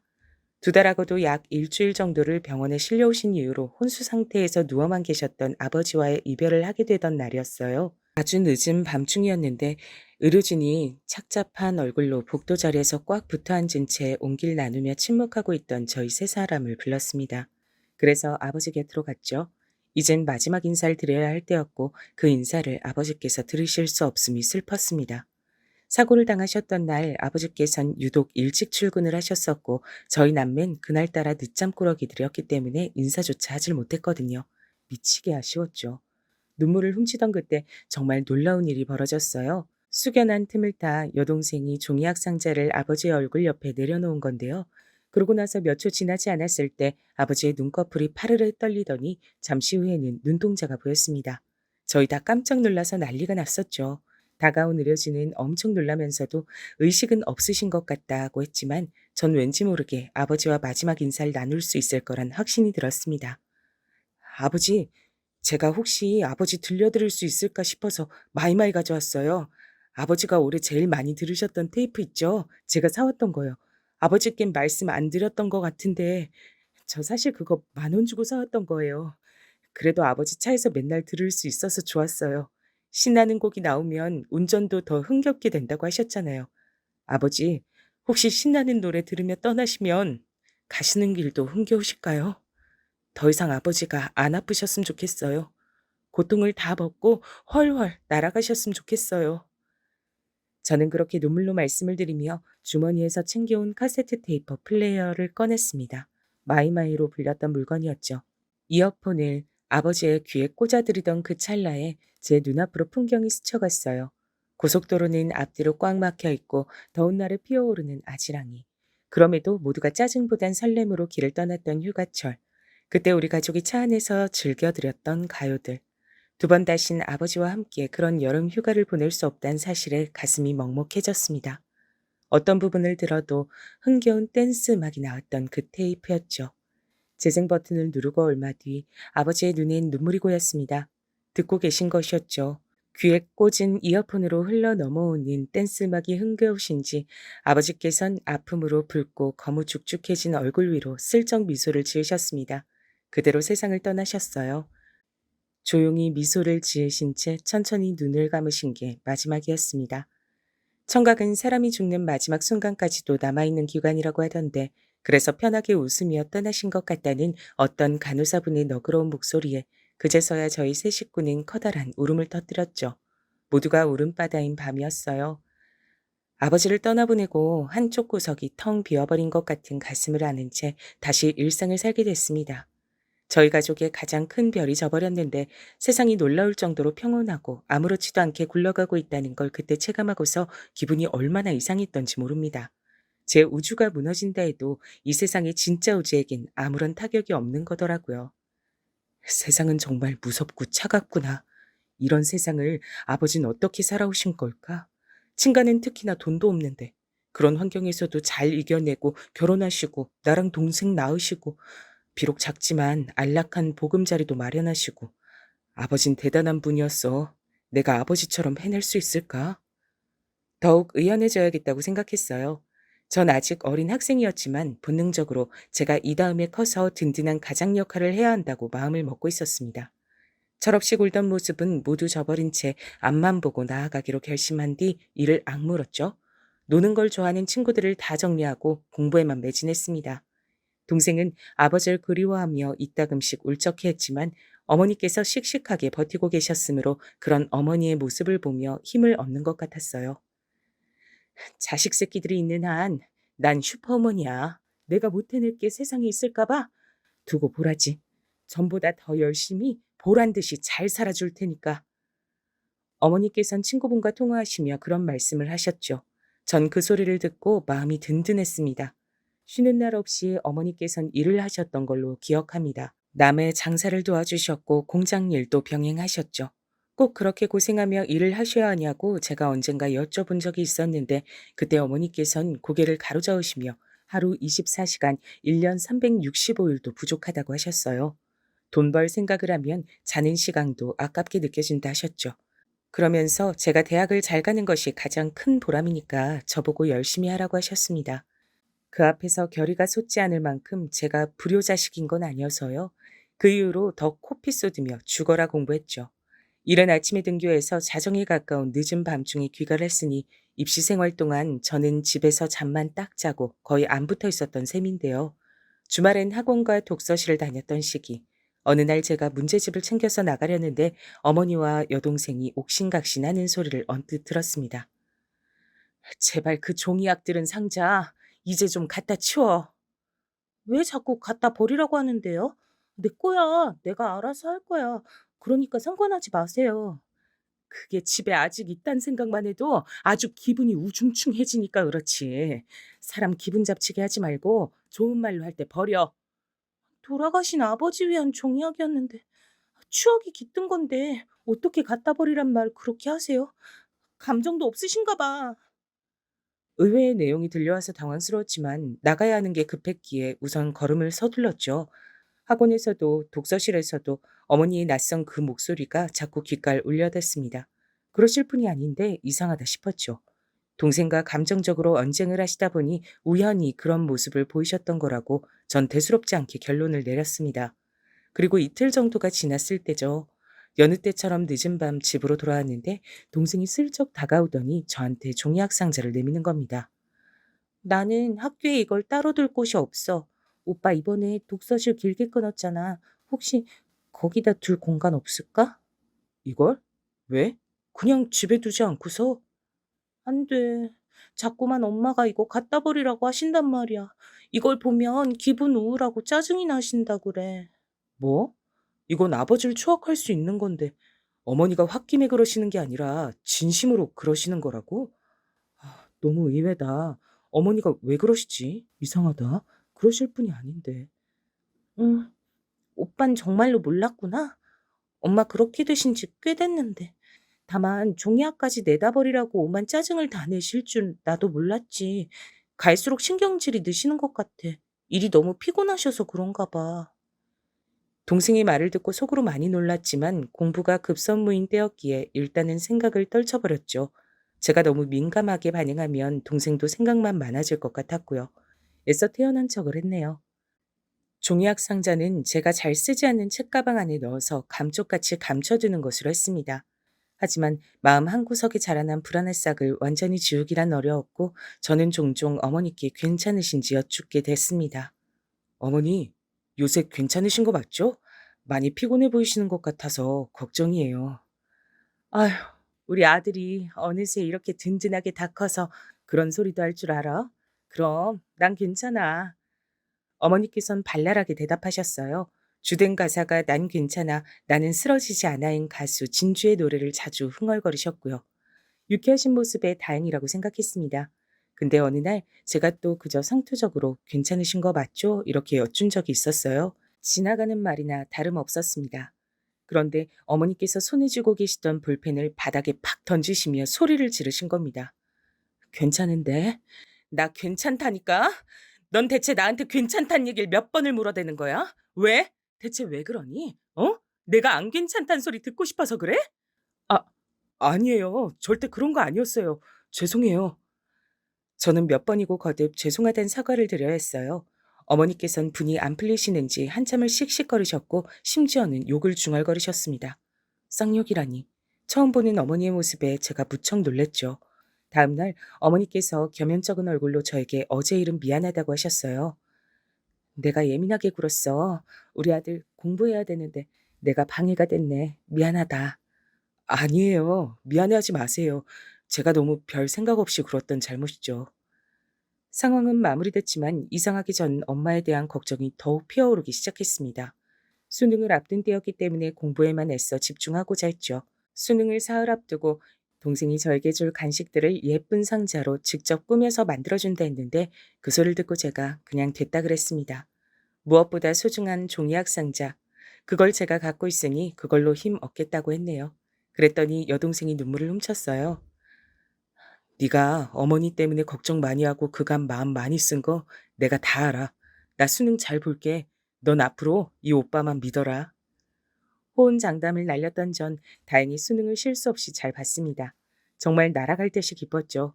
행복한 연말에 새 식구와 함께 영화관 나들이나 갈까 싶었습니다. 가족 영화가 개봉을 하길래 그걸 보자고 말씀드렸더니 어머니께선 눈살을 찌푸리셨습니다. 가족애를 강조한 영화 포스터부터 마음에 안 든다고 하셨어요. 난 그런 거 딱 질색이야. 보기 싫어. 그러실 분이 아니었는데 너무 충격이었지만 이젠 변한 엄마의 모습을 받아들여야 할 때가 된 것 같기도 했습니다. 전 목표로 했던 대학에 최종 합격했고요. 아버지 살아계셨을 때부터 제가 나중에 그런 대학에 가면 좋겠다. 그땐 장난삼은 허세로 말을 했던 바로 그 대학이었습니다. 합격 통지 받고 아빠 생각이 더욱 절절하게 나서 잠드신 곳에 찾아가 인사를 드리고 싶었어요. 여동생 생각도 그랬고요. 근데 어머니께선 거절을 하셨습니다. 거절 사유는 다름이 아니라 추워서였습니다. 아버지와 그렇게나 서로 죽고 못 살았던 부부셨는데 어떻게 이렇게 변하실 수가 있는지 속으로 너무 서글펐네요.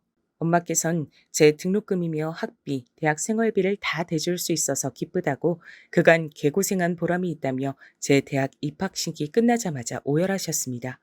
바닥에 엎어져서 우시는 바람에 주변에서 다 쳐다봤었죠. 그때 동생이 저에게 속삭였어요. 근데 엄마가 지금까지 몇 번 이러신 적 있었어. 마트에서 동생과 같이 장을 보시던 중에 우신 적도 있었다 그래요. 어느 노부부께서 둘 다 몸이 편찮으신데 서로 의지해서 걸어가는 뒷모습을 보시곤 바닥에 주저앉아 우셨다고 합니다. 부족했던 전 그때까지도 엄마께서 왜 그러시는지 미처 몰랐습니다. 이유를 알게 된 건 그때로부터 몇 년이 더 지나서 제가 대학을 졸업하기 직전이었습니다. 대학교에서 학생들 대상으로 심리상담 지원 프로그램이라는 걸 그때 막 시작하고 있었는데 홍보하는 것을 보고 호기심이 생겨 한번 참가를 해봤어요. 그리고 상담사분과 여러 대화를 나누다가 제 내면에 뭉친 우울 덩어리를 마주하게 됐습니다. 아버지께서 돌아가셨을 때의 상황, 그걸 하나부터 열까지 다 제가 꿰고 있었고 돌아가셨던 그 일이 제 인생엔 너무나 큰 아픔으로 박혀 있었기 때문에 전 그런 스스로의 모습을 들여다보는 걸 무서워했으며 공부란 탈출구를 만들었던 것이고 어머니와 여동생을 이 다음에 제가 책임지고 살아야 한다는 압박감에 스스로 가두며 살아왔다는 걸. 그런 사실들을 알게 됐죠. 제 자신인데도 제가 절 잘 몰랐더라고요. 내면을 마주하는 것이 두렵고 겁이 나서 덮어두고 살게 되면 결국 언젠가 그 안에 감춰진 것이 밖으로 새나와 정신을 어지럽게 하고 쉽게 사람을 피곤하게 만들고 무기력증에 빠지게 된다고 했습니다. 덮는다고 해서 능사가 아니란 거죠. 아버지께서 당하셨던 사고에 대한 원망, 분노 이런 것들이 생각보다 제 안에서 엄청나게 컸더라고요. 근데 화를 내봤자 아무것도 달라질 게 없을 것 같으니까 속에 꽉 눌러둔 채 그 감정을 외면하고 살았던 거예요. 전 아무렇지 않은 게 아니었던 진정한 제 자신을 받아들이고 의연하게 앞만 나아가려 하지 말고 때론 옆도 보고 뒤도 돌아보고 사는 게 낫단 사실을 깨우쳤습니다. 왠지 마음이 가벼워지더라고요. 그리고 상담받으며 전 자연스레 어머니를 떠올렸습니다. 제가 적극적으로 어머니의 상담 치료를 밀어붙였어요. 그리고 어머니께선 치료를 받기 시작하신 이후에야 깨달으셨던 겁니다. 당신의 마음속에 가득 차 있던 슬픔, 우울, 분노 같은 감정들이 걷잡을 수 없을 정도로 커져 있다는 사실을요. 그리고 우울증 진단을 받으셨습니다. 약을 가득 처방받으셨죠. 약봉지를 부여잡고 그날 밤 어머니께서 한참을 우셨다고 여동생이 그랬습니다. 엄마 우시는 모습을 몰래 보면서 동생도 울었고요. 약을 드시고 나서야 엄마께선 조금 진정된 기분으로 일상을 나실 수 있게 됐어요. 우울증을 앓으시는 것도 몰라봤던 저같이 부족한 자식 때문에 그간 얼마나 고생하셨을지 한없이 죄송한 마음뿐이었습니다. 너무 늦었지만 뒤늦게라도 증상을 마주하고 처방을 받을 수 있어서 다행이란 생각이 들었어요. 저와 동생이 더욱 노력하면서 엄마께 잘해드리고자 했죠. 하지만 저희 남매가 노력해도 채울 수 없는 부분이 존재했다는 걸 시간이 흘러서 알게 됐습니다. 어느 날 동생이 저한테 조심스레 말을 해주더군요. 어머니께 만나는 사람이 생겼다고 말입니다. 얼마 안 됐어. 내가 알기론 3달 정도? 근데 엄마가 전에 나한테 재혼은 인생에서 절대 없다고 못 박으신 적도 있고 그래서 결혼이라든지 그런 건 생각을 안 해도 될 것 같긴 한데 암튼 엄마가 좋은 감정으로 만나시는 분이 생겼는데 꽤 즐거우신 것 같아. 뭐? 어머니한테? 네가 며칠 전부터 나한테 할 말이 있다는 듯 굴었던 게 바로 이것 때문이었구나. 어머니한테 새 남자라니 생각도 못 해봤어. 나도 처음엔 되게 당황스럽고 혼란스러웠어. 근데 오빠, 요새 엄마 표정이 어떤 줄 알아? 우리 어렸을 때 명절이면 친가 먼저 갔다가 외가 갔잖아. 친가에서 하룻밤 자고 외가로 출발할 때 아침. 그때마다 엄마는 친정까지 언제 가냐, 갈 길이 고말리다. 이렇게 혼잣말을 한숨처럼 하시면서도 얼굴엔 은은한 웃음꽃이 피어 있었지. 난 그걸 설렘이라고 생각했었어. 아버지 돌아가시고 나서 엄마 얼굴엔 설렘을 느껴본 적은 단 한 번도 없었는데 요새는 엄마 얼굴에서 바로 그 설렘이란 게 보이더라. 동생이라고 해서 어떻게 어머니의 새 남자가 흔쾌히 받아들여졌겠나요? 그러나 어머니를 위해 포용하기로 한 것이죠. 동생이 그렇게 나오는데 제가 오빠로서 부족한 모습을 보일 수는 없었습니다. 비록 심란하긴 했으나 어머니의 만남을 응원해드리기로 했어요. 왜냐면 어머니는 저의 남매의 모친이기도 하셨지만 당신 인생의 주인공이기도 하셨으니까요. 어머니께서 만나시는 분은 어머니보다 연상이셨고 자식 하나를 두셨으며 병으로 배우자를 떠나보낸 뒤 2번 다시 재혼 의사가 없으신 분이었습니다. 그건 저희 어머니와 생각이 같았죠. 두 분은 비록 법적으로 부부가 될 생각은 없으나 앞으로 서로 좋은 감정으로 의지하면서 잘 지내겠다고 하셨어요. 제 앞에서 어머니께선 딱 2가지를 말씀하셨죠. 미안하다. 그리고 정말 고맙다. 저는 말없이 어머니를 안아드렸습니다. 어릴 땐 어머니가 여장부처럼 보이기도 했었는데 제 품에 안기신 어머니는 너무 왜소했습니다. 그만큼 어머니가 나이 드신 것 같아 슬피기도 했지만 제가 어느덧 장성하여 엄마를 지켜드릴 수 있게 된 것 같아서 벅차기도 했습니다. 엄마께서 새로이 인연을 만나신 뒤 심적으로 안정되고 여유를 찾으신 게 보였어요. 그건 저희 남매가 채워드릴 수 없는 영역이었던 겁니다. 그 모습까지 보고 나자 저는 무의식적으로 저도 이제 결혼해도 되겠다는 생각이 들었죠. 좋은 짝을 만나서 가정을 이루고 멋진 남편이자 아버지가 되고 싶었습니다. 그런 생각을 가지고 만난 아내는 화사한 인상의 조용한 성격의 소유자였습니다. 솔직히 자기 시어머니, 시어머니의 남자친구, 시누이한테 처음 한 번에 싹싹하게 다 잘하기 힘든 건데 아내는 그걸 해내더라고요. 어머니께서도 아내를 무척 마음에 들어 하셨어요. 이런 며느리를 얻게 되다니 당신은 복도 많다고 하시며 결혼 생활에 간섭 안 할 테니 둘이서 알콩달콩 잘 살아보라 하셨습니다. 흔쾌한 허락이었죠. 여동생도 자기가 새언니가 마음에 든다고 하면서 이런 새언니라면 자기가 안심하고 유학길에 오를 수 있겠다 그랬습니다. 동생은 공부를 오래 하는 것에 뜻이 있더라고요. 대학원까지 갔을 때부터 알아봤어야 했는데 하다 유학까지 준비하는 걸 보고 제가 2손 2발 다 들었습니다. 그래서 동생을 위해 따로 모은 돈을 유학비로 선뜻 내어 주었고요. 저의 그런 행동을 보면서 아내가 되게 좋아했어요. 여보처럼 가족을 아끼고 사랑하는 남자랑 결혼해서 난 무척 행복한 여자라고 생각해. 세상에서 제일 가깝고도 먼 게 난 가족이라고 생각하거든. 가장 쉽고도 어려운 관계가 바로 가족 간 관계고. 그래서 난 아무튼 우리 여보가 가정적인 남자라서 그게 너무 좋아. 아내가 그런 말을 하는 이유를 왠지 알 것 같았습니다. 장인어른께선 건강이 안 좋으셨는데요. 아내가 조심스레 말을 하기론 장인어른께서 예전에 간 이식 수술을 하신 이유로 그렇게 되신 것 같다 그랬어요. 당신의 사촌 형이 옛날에 간 이식이 간절했을 때 장인어른께서 고민 끝에 해주셨다고 합니다. 그때 아내는 어려서 상황을 잘 몰랐고 장모님께선 반대를 하셨다고 해요. 근데 장모님의 반대 의견을 별로 효력이 없었어요.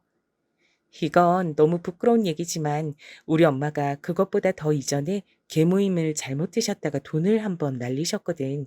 그것도 아빠 몰래 우리 집 돈을 거기다 넣어두셨다가 그렇게 된 거였어. 개똥 같고 누가 야반도주를 할 줄 알았다면 엄마도 절대 안 그러셨을 테지만. 암튼 그 때문에 온 집안 식구들이 한숨 짓고 난리도 아니었어. 그런 사고를 쳤던 장본인이니 발언권 따윈 없다면서 친가 쪽 어른들께서 우리 엄마를 무시하셨던 거야. 그래서 아빤 묘한 압박을 받으시면서 결국 간을 이식해 주셨지. 아내는 그때 자기가 어려서 뭘 잘 몰랐던 탓에 장인 어른을 말리지 못했던 걸 두고 후회하고 있었습니다. 죄책감마저 느끼고 있는 모양이었어요. 간 이식만 해준다면 하늘의 별도 달도 다 따다 줄 것 같이 굴었다던 사촌 형이라는 그 집은 3년 후 캐나다로 이민을 가버렸다고 합니다. 장인 어른께 10원 한 장도 안 주었다네요. 돈을 주겠다 주겠다 말로만 계속 그러더니 뒤로는 이민 준비를 했던 겁니다. 심지어는 장인어른께서 간 이식 수술 이후 컨디션 저하로 힘들어하시자 그때부터 사람 마음 불편하게 그런 소린 왜 하냐며 그 집에서 화를 내기도 했었대요. 아내는 그것을 두고 갯돈 야반도주 사건이나 간 이식받고 이민 가버린 것들이나 뭐가 다를까 하며 한탄했죠. 일이 그렇게 됐으니 필연적으로 친척들 사이의 분위기가 뒤숭숭해졌죠. 어쩐지 아내가 결혼식에 올 친척들 많이 없으니까 아담한 예식장이 좋겠다고 했었는데 그런 이유였던 겁니다. 장인어른 간이식 때문에 아내는 자기 친가와 그 이후로 교류를 거의 끊고 살았고요. 그렇다면 아내의 외가가 남아있지 않겠냐고요? 이쪽은 약간 문제가 있었다고 합니다. 다름 아닌 장모님 때문이었죠.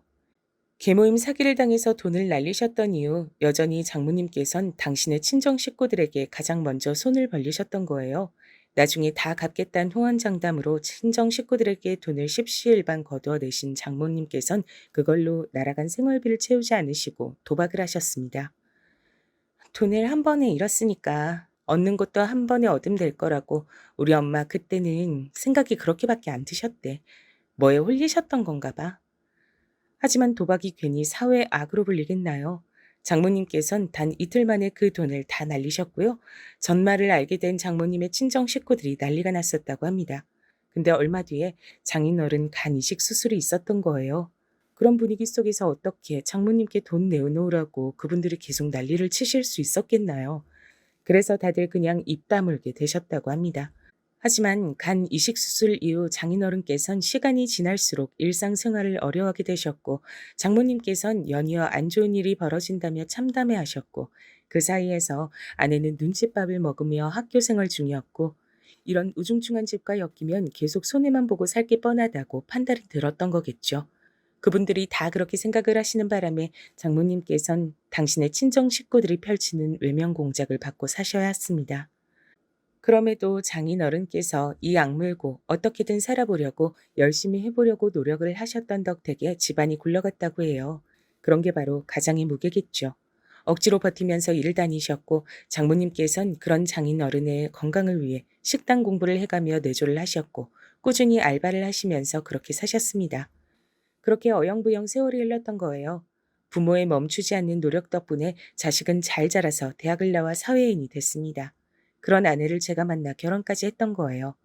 장인어른께서 오래오래 더 사셔서 저희 부부 행복하게 사는 것도 더 보시고 이왕이면 손주도 만나보시길 바랬으나 딸 결혼시켜서 사위 보는 것까지가 한계였다고 말씀을 하시는 것처럼 너무나도 갑작스럽게 세상을 뜨셨습니다. 병원에 가시던 날 가볍게 운동도 겸하겠다고 하시면서 일부러 걸어서 병원까지 가시던 길에 심근경색으로 쓰러지셨어요. 그리고 병원으로 이송되신 지 얼마 안 돼서 숨을 거두셨죠.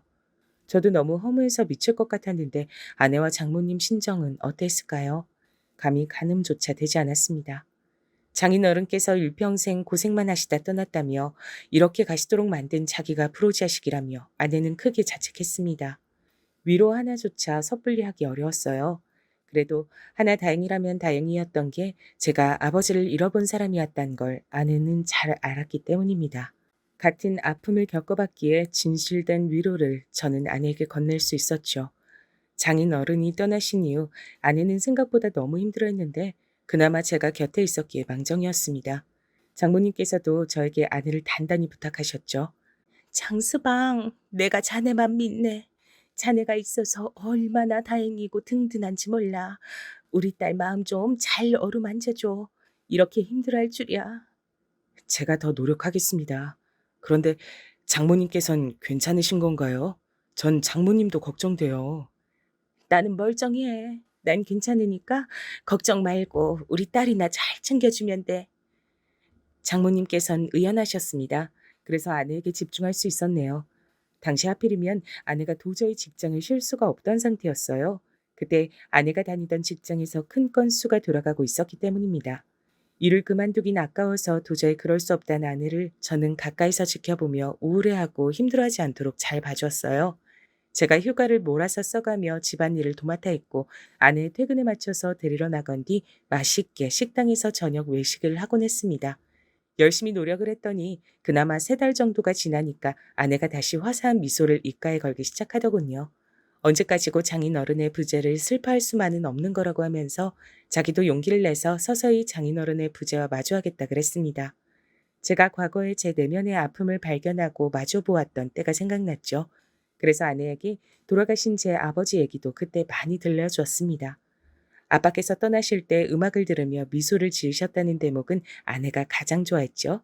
그리고 어머니께서 오래 우울증을 앓다가 끝내는 이겨내시고 잘 지내고 계신다는 사실도 좋아했습니다. 자기도 그렇게 씩씩하게 잘 이겨내고 살아본다고 저에게 다짐을 하더군요. 저희 부부가 서로에게 긍정적인 기운을 불어넣으며 손을 맞잡고 있던 그때 제 머릿속엔 장모님이 불현듯 떠올랐습니다. 괜찮다고 말씀을 매번 하셨지만 사실은 진짜로 괜찮으셨던 적은 없었던 어머니의 옛 모습들이 떠오른 겁니다. 아내 곁에 착 붙어서 챙긴다는 명목으로 장모님께 전화만 종종 드렸을 뿐 직접 찾아뵌 적은 장인어른 돌아가시고 나선 한 번도 없다는 사실은 저를 불안하게 만들었습니다. 아내에게 제 생각을 말했더니 아내도 걱정이 된다 그랬어요. 그래서 얼른 장모님을 찾아뵀습니다. 저희가 간다고 연락을 드리자 나 괜찮은데 왜 그러냐며 당황스러운 목소리로 짜증을 내셨죠. 그럼에도 불구하고 장모님께 가봤는데 저와 아내가 동시에 깜짝 놀라고 말았습니다. 왜냐면 장모님께서 급격하게 살이 불어나 있었기 때문이에요.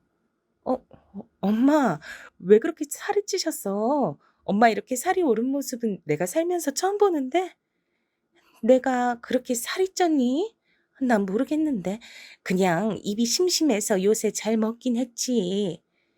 깜짝 놀란 저희 부부는 주말을 장모님 댁에서 보내기로 했어요. 그리고 장모님이 정상 상태가 아니란 걸 곧 알게 됐죠. 자꾸만 쉴 새 없이 입에 뭘 가져다 넣으셨어요. 밥 자체는 그렇게 많이 안 드셨는데 주전부리를 자꾸만 드시더라고요. 아내가 그만 좀 먹으라고 하자 울컥하시면서 자리를 뜨기까지 하셨습니다. 예전에 제 어머니 모습이 겹쳐 보이더라고요. 그래서 더 물러날 생각 없이 장모님을 설득해서 진지하게 대화를 나눠봤죠.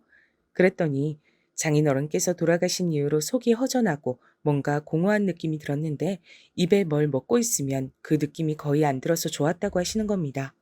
우울감을 폭식으로 해결하고 계셨던 거죠. 장모님의 고백에 아내가 눈물을 훔쳤고 저도 가슴이 너무 아팠습니다. 장모님께선 스스로의 문제를 이제 자각하셨으니 앞으로 먹는 걸 줄이고 산책을 열심히 다니면서 기분 전환을 해보겠다고 했어요. 이대로 무너지지 않을 테니 걱정 말라면서 저희 부부에게 의연한 모습을 보여주셨습니다. 어른께서 그렇게 말씀하시는데 거기서 더 걱정의 말씀을 드리는 건 무례한 것 같아 그저 알겠다는 대답만 드렸네요.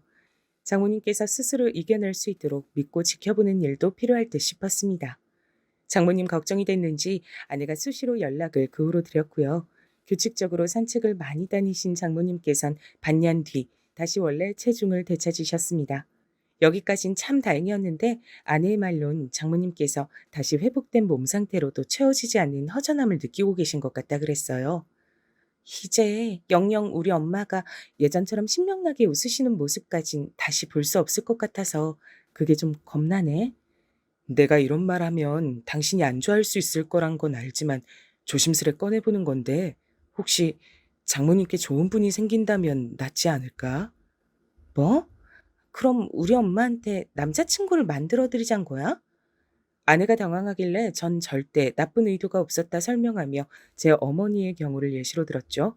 그랬더니 아내가 진지하게 고민을 하더라고요. 장인어른께서 건강 문제로 근 몇 년간 유독 고생을 많이 하셨는데 그렇게 되기 이전까진 장모님께선 이런저런 모임에도 많이 참석을 하시고 굉장히 사교적으로 일상을 보내셨단 거예요. 사람 만나는 걸 원체 좋아하시는 분이라 그랬죠. 꼭 그렇고 그런 사이가 아니더라도 우리 엄마하고 마음 잘 맞아서 즐겁게 시간 보내주실 분이 계시면 좋긴 할 것 같다. 우리 엄마 성격상 분명 도움은 될 거야. 장모님께 넌지시 이 문제에 대해서 운을 띄워봤더니 좋다 싫다도 안 하시고 그저 시큰둥이 하셨습니다. 그 모습에 일상에서 아무런 자극을 못 느끼고 살고 계시는 중이란 걸 짐작할 수 있었죠. 이제 산책도 덜 나가고 계신 것 같아서 저랑 아내가 장모님 댁에 갔을 때 일부러 함께 운동 가자고 권유도 드리고 그랬습니다. 그러다 어느 날 장모님 댁에서 멀지 않은 산책 코스에서 어떤 남자분을 마주쳤는데요. 장모님 연배로 보였어요. 저희 부부가 한 바퀴 달리기 하는 사이에 장모님께선 천천히 걷기 운동을 하셨는데 그러는 동안 그 남자분과 따로 대화를 나누시더라고요. 그걸 목격했죠. 그러더니 장모님 운동화 끈이 풀렸는지 그분이 몸을 숙여 그걸 묶어주시기도 했습니다. 짧은 만남이었지만 장모님의 얼굴엔 약간의 웃음이 걸려 있었어요. 전 옳거니 싶었습니다. 그래서 일부러 다음에 그 동네로 다시 갔을 때 그 남자분을 찾아봤죠. 운 좋게 뵙게 돼서 대화를 나눴는데 일에 빠져 사시느라 이날 이때껏 결혼도 안 하시고 혼자 사시는 중이라고 했어요. 그리고 마주쳤던 장모님을 기억하고 계셨고요. 두 분은 운동 같이 다니는 친구하시면 어떻겠냐 조심스레 여쭤봤더니 그분이 흔쾌히 좋다고 하셨습니다. 그래서 장모님께 이 사실을 알려드렸죠. 뭐? 장서방, 왜 그런 일을 멋대로 꾸며? 진짜 못 살겠네. 어휴, 그래서 내가 그 사람하고 언제 어디서 어떻게 만나면 되는데? 싫다고 하시면서 표정은 밝아져 계셨어요. 두 분이 서로 연락처를 주고받게끔 제가 해드렸죠. 장모님께선 즐거워하시는 눈치였습니다. 아내에게도 상황 보고를 한 뒤 칭찬을 들었고요. 장모님께서 오래하시며 지내시지 않고 새로 친구를 사귀어서 재밌게 일상을 보내시길 저희 부부는 진심으로 바랬습니다. 저희도 각자 일이 너무 바빠져서 장모님을 못 찾아뵙고 있다가 2달 정도가 지나서 가봤어요. 전화를 드렸는데 안 받으시길래 걱정이 돼서 저녁 시간이었지만 얼른 장모님 댁으로 향했던 겁니다. 그리고 저는 장모님 댁 집 안에서 펼쳐진 풍경에 놀라고 말았죠. 옆에서 아내는 작게 비명까지 질렀습니다. 왜냐면 저희 눈앞에 펼쳐진 건 도박판이었으니까요. 아주 본격적으로 여럿이 모여서 판을 벌인 상태였습니다. 뭐, 뭐야? 갑자기 연락도 없이 둘이 왜 들이닥쳐? 장모님께서 기겁하셨고 바로 옆자리엔 제가 소개시켜드린 그 남자분이 계셨어요. 도박판에 낀 사람들은 저희 부부 정체가 생판남이 아니라 가족이란 설명을 듣고 나서야 안심된 표정들로 다시 도박을 하기 시작했습니다. 아내가 몸을 떨면서 장모님께 다가가 팔을 잡아 끌고 집 밖으로 나갔어요. 저도 얼른 따라갔고 미친 듯이 추궁을 해대는 아내의 옆에서 장모님의 하는 수 없이 실토하신 내용을 들을 수 있었습니다. 충격적인 반전이 들어있었죠. 그 남자분 원래 장모님과 구면이었던 겁니다. 산책 코스에서 마주쳤을 때 서로를 보고 어디서 봤더라 라고 했다네요. 여기서 어디라는 건 도박판을 말하는 것이었죠. 도박하다 잠깐 본 적 있는 얼굴임은 분명했는데 기억이 가물가물했단 거죠. 그런데 그걸 알 리가 없는 제가 두 분을 연결시켜드리겠다 그러자 두 분 다 잘됐다, 인연인가 보다 하며 좋아하셨던 겁니다. 두 분은 작당을 해서 흥겹게 도박을 다니셨고 하다하다 이젠 장모님 댁에서 아예 사람들을 불러다가 도박판을 까신 참이었어요. 엄마, 인생에서 다시 도박은 없을 거라고 나한테 예전에 분명히 그러셨잖아. 아내가 절규했습니다. 전 저 때문에 상황이 이렇게 된 것 같아 너무 죄스러웠어요. 우는 아내 앞에서 장모님께선 미안하다고 고개를 숙이셨고 오늘 후로 다시는 도박을 하지 않겠다고 하셨습니다. 아내가 현기증을 일으키길래 저는 더 거기 있을 수가 없어 얼른 아내를 챙겨 차에 올라탈 수밖에 없었죠. 이게 대체 다 뭔 일인가 싶었네요. 장모님께선 다음 날 저희 부부에게 연락을 주시며 도박 안 할 거다라고 재차 못을 박으셨지만 아내는 의심의 눈초리를 했습니다. 심정이 너무 두근거려 밤에 잠도 안 온다는 아내가 전 걱정이 됐고 차라리 사람을 붙여서 장모님을 살피면 안심이 되겠냐 물었더니 아내가 당장 그러고 싶다고 하더군요. 제가 벌인 일이나 다름없단 생각이었으니 책임지고 싶었어요. 그래서 돈 주고 사람을 고용해서 장모님을 주시하게끔 했습니다. 결과는 참담했네요. 장모님께선 늦은 밤마다 도박판을 찾아 외출을 다니셨죠. 끊지 못하셨던 거예요. 하늘나라에 계신 우리 아빠를 위해서라도 엄마를 멈춰야 돼. 그게 맞아. 그니까 우리 신고하자. 아내의 눈빛에 비장한 결심이 들어 있었습니다. 따를 수밖에 없었죠. 장모님의 행적을 주시하고 있었기 때문에 신고를 해서 현장을 덮치게끔 하는 건 어렵지 않았습니다. 도박에 빠지셨던 장모님의 중독은 그렇게 해서 간신히 막을 내릴 수 있었어요. 그 이후 옛날에 장모님께서 도박으로 돈을 다 날리시는 바람에 빌려준 돈을 못 받으셨던 장모님의 친정 식구들, 그분들이 나서 주셨습니다. 큰이모가 이번에 외할머니 계신 요양원 근처로 이사를 가시게 됐거든. 그러면서 그 이사 간 집에서 우리 엄마도 데리고 같이 사시겠대. 도박에 디귿자도 못 떠올리도록 농사일을 엄청 맡기실 거라고 그러더라. 그 말씀 듣고 왠지 안심됐어. 아내가 씁쓸한 미소로 말을 하며 저에게 몸을 기댔을 때 이제서야 모든 상황이 평온해졌음을 알 수 있었네요. 하지만 방심은 금물이니 장모님께서 또 잘못된 유혹에 빠지시는 일이 없도록 저희 부부도 신경을 기울이고 있어야 할 것 같습니다. 하늘나라에서 제 아버지 그리고 장인어른께서 어쩌면 같이 나란히 앉아 이 모든 것들을 지켜보고 계셨을지 모르겠네요.